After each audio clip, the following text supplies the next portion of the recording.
All right, time now. Talk some NBA, Cavs, and everything that's involved. Sam Amico from FoxSportsOhio.com joins us, our NBA draft Cavs expert. I'm interested. We had a chance to talk to you on Thursday night. Your grade on the Cavs draft as we get ready to welcome in Waiters and Zeller. Well, you know, at first I kind of gave them a C- when they made the pick. It was extremely surprising to a lot of people, but I think since then I've talked to some people around the league, opposing GMs, and if they're telling the truth, it was a good pick, you know, and a lot of them, you know, I specifically asked one of them, a West Coast GM, and said, you know, well, I've been talking to you guys about the draft for a month now, and no one's brought it up. You know, nobody said Dion Waiters once.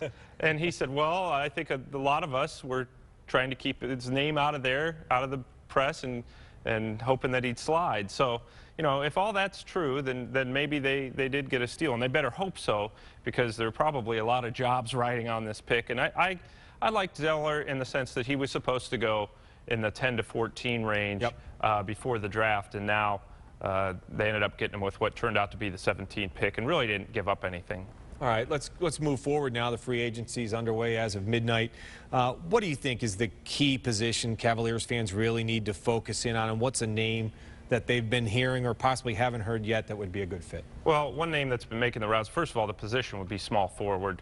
While I expect Alonzo G to be back, ideally they'd like him to come off the bench, and, you know, at two positions, whether he plays, you know, small forward or shooting guard, they consider him a valuable piece, and I expect him to be back. I expect them to match anything he gets. Other names they might be looking for, Sonny Weems from Toronto is a name that's been thrown out there, who's a younger, athletic guy who could probably do well in the right situation where there's enough minutes, you know, and I don't know that the Cavaliers are looking at him for sure, but that's been a name that's been thrown around.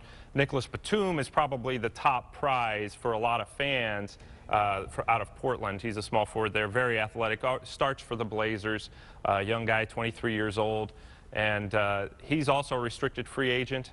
So should the Cavs or any team sign him, the Blazers have a right to match. What's interesting about that situation is the Blazers are set to offer Roy Hibbert, the center from Indiana, a max contract. If they do that, they wouldn't be able to match a contract for Batum. So those are just a couple names that we've heard. I don't think there's anything out there that's really beyond that would be any reason to get too excited, but they may, you know, bring back G to start and then bring back or sign a free agent to back him up or something along those lines. Plus, people are forgetting about trades, too. There's probably going to be some sign-in trades. Whether or not they involve the Cavaliers, I guess we'll just have to wait and see. Do you think they trade Andy? I don't think they do. I think that they may have explored, you know, made the Brad Pitt-like Moneyball phone calls where you're calling up every team and saying, hey, what would you give me for Varejao? But I don't think that there's ever been enough. They want him back, obviously, but if they could trade up in that situation, they might move him. But I don't think they're going to be able to trade up. They haven't, you know, teams have been calling about Andy for 7 years and really not offering anything of equal value. So I highly don't expect that to change. Since he's been drafted into the league, Michael Redd's name has been thrown around so much. Is this the year we finally might see Michael Redd, the former Buckeye, in a Cavs uniform? Well, you know, you need veterans. And he's obviously a veteran, and he's a shooting guard. He could come off the bench. He would come cheap.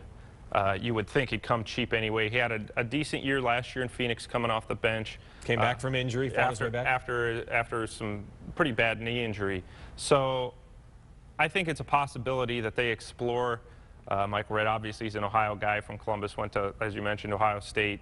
And every team needs veterans. He could come in and I would think fill the role of Anthony Parker, except for coming off the bench, and probably do a better job at it. He's a better shooter, and he's been around. You know, Michael Redd's been in some winning situations. Used to back up Ray Allen early in his career, and played for the Dream, or not the Dream Team, but one of the Olympic teams. Yeah, Team USA.